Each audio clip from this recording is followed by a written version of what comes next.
It was my first time coming to Europe, so it was completely nerve-wracking. I was nervous, I was scared, but luckily it seems like people here are very nice.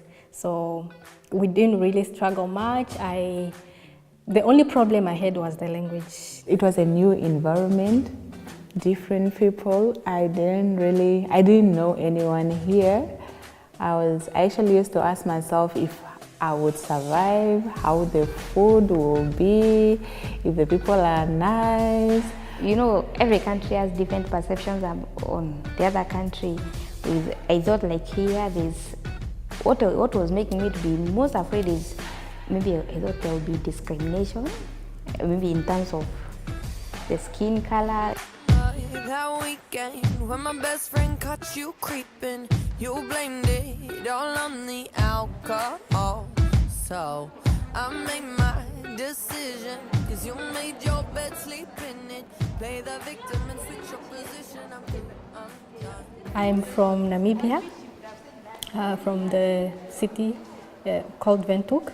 I studied a bachelor in agricultural economics back home, but then I was not able to get a job in line with what I studied. So I ended up working in the administration. I was just a receptionist at the university.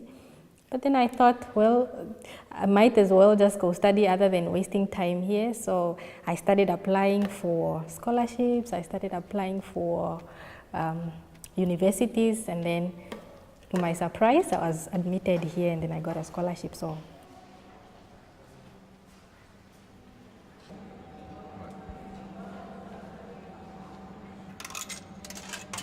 the first semester, we had a lot of classes. So it was really hectic. Class in the morning up to 2:30. That's like three different classes or lessons. And then after that, we go back to our place. If we have some other homeworks, maybe we stay around and do the homework. But if we don't have much work, then we can go walk around in town, do a little bit of shopping. I actually came from Namibia, Windhoek, which is the capital, and I arrived in Granada on the 14th of October. I just had to take up this opportunity. It comes once in a while, once in a lifetime. The most interesting topic is the consolidation of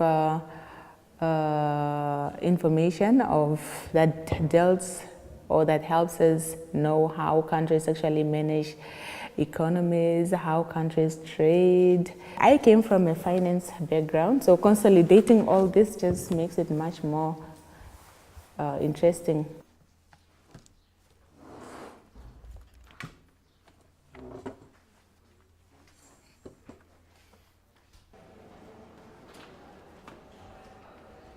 I come from Kenya, Nairobi. That's why I've been staying there for the last 6 years. I did my undergraduate there, Bachelor of Commerce in Finance. One thing with the Masters in Economics, it gives you that broad understanding of your economic status, economic status of your country. Like in my country, Kenya, this is the thing that is needed most. Currently, we need to know the different ways of evaluating our policies, new ways of evaluating our programs, so that we can come up with a solution for the corruption problem that is there.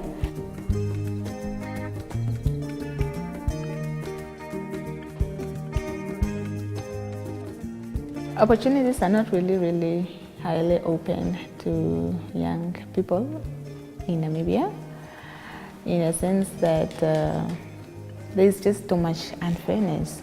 People can go to school, they can study and do what, but opportunities will not just be presented, because you must be connected for that opportunity to come. And most of these opportunities are only open to those big people because they have more experience, they know so many people. It's quite easy for them. It doesn't make sense really. I don't know what we are doing wrong, because even the population in Namibia is very, very small. The whole country, I think, counts up to 2.8 million only. But then, and we have so much land, especially for farming, we could have so much potential. In fact, we don't even produce as much as we should.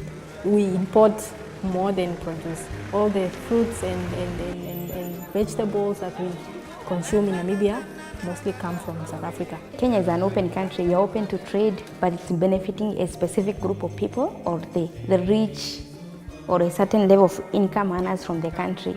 But now these poor, the majority of people there are poor. We are not, like, they're not getting that access simply because even the transportation cost is high for them. Even if you want to trade with the farming goods that you have, you can't do it perfectly because of lack of good infrastructure. We have a lot of minerals, diamonds, platinum, gold. We mine diamonds, but then they are not processed in Namibia. They go somewhere and then they come back. They come to sell them back to us at a very, very high price. So it's bad. Bonjour.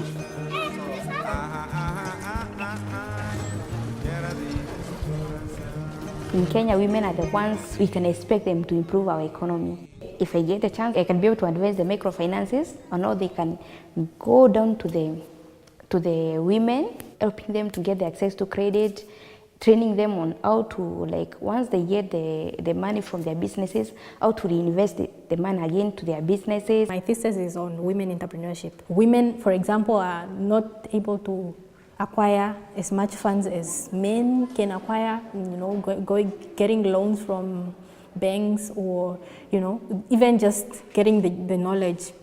So if we can close that gap also, I don't know, maybe we need to change the perceptions of people that women can also do better. They can also do as much as men can do. How's your thesis going? I don't know what I was expecting, but what I got was beyond what I ever imagined strangers would actually behave towards another stranger. But then later on, I realized we are all just human beings.